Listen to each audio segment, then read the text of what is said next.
What if the biggest battle you'll ever face isn't out there in the world but inside your own mind? Meet Daniel, a 30-year-old project manager who seems to have everything in order on the outside, but feels like he's constantly losing on the inside. Despite working hard, he keeps hitting walls. Missed promotions, strained relationships, and a growing sense of helplessness. This is a story every viewer will recognize. It's Monday morning. Daniel's desk is cluttered. A cold cup of coffee sits beside his keyboard, and a rejection email glows on his screen. Contrast his chaotic inner world with the quiet, ordered world of the park, where he sometimes eats lunch alone. The hum of the office, the weight in his chest, the noise of a world that seems to move effortlessly for everyone but him. This contrast quietly plants the question, why does the same world feel so different to different people? Daniel reflects on a pattern he can't escape. Every time something goes wrong, he freezes, overthinks, or reacts with frustration. Making things worse, a recent blow-up with his team leader left him embarrassed and sidelined from a major project. Begins to believe the problem is his circumstances, his demanding boss, his bad luck, his timing. Most people spend their entire lives blaming the board they're playing on, never realizing the real game is happening somewhere else entirely. His isolation grows, his confidence shrinks, and his inner voice becomes his harshest critic. The audience should feel the weight of his exhaustion, not just physically, but mentally and emotionally, because many of them are carrying the exact same weight right now. One afternoon, restless and discouraged, Daniel skips lunch and wanders into the park. He notices an elderly man, calm, sharp-eyed, and completely absorbed in a solo game of chess. Something about the man's stillness draws Daniel in. He sits nearby and, after a moment of silence, asks the man how he plays so peacefully, when chess is such a game of pressure.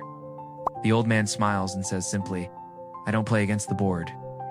I play with my mind." Daniel doesn't fully understand yet, but something in those words hooks him. He returns the next day, and the day after, and slowly, an unlikely mentorship begins to form between a burned-out young man and a quietly wise stranger. The mentor, Mr. Elias, sets up a chess game and asks Daniel to play, but with one unusual rule: he must narrate every thought out loud before making a move. At first, Daniel is frustrated, impulsive, and scattered. Rushing moves, second-guessing himself, reacting emotionally to every piece he loses. Mr. Elias watches without judgment. Then he stops the game and says, "You're playing the same way you live." The words land like a revelation. He shows Daniel how every impulsive move created 3 new problems, and how one patient, intentional response could have changed the entire board. The chaotic Daniel of the first moves versus the slower, more deliberate Daniel by the game's end. This is the moment the script pivots, not with a dramatic event, but with a quiet, shattering moment of self-recognition. In chess and in life, you will never control every piece on the board, but you will always control how long you think before you move. He breaks it down into 3 principles Daniel can carry with him. Pause before reacting. Focus on what you can move, rather than what's blocking you, and accept that losing a piece doesn't mean losing the game. The lesson feels universal and immediately applicable. The people who seem to win at everything aren't luckier. They've simply learned to play the board in front of them, not the one they wish they had. The lesson should feel like something the viewer wants to write down and return to. Weeks later, Daniel faces the same demanding boss, the same unpredictable workplace, but something fundamental has shifted.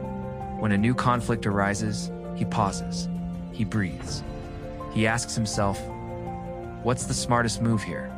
Not the fastest one? He doesn't win every situation, but he stops being controlled by them. His team notices the change. More importantly, he notices it. Return to the park one final time. Daniel sitting across from Mr. Elias. This time, not as a student desperate for answers, but as someone quietly learning to trust his own mind. The contrast with the man we met in scene 1 should feel earned, warm, and deeply human. You may not be able to choose what happens to you, but you can always choose how your mind meets it. It's not just a chess lesson, it's the game of life.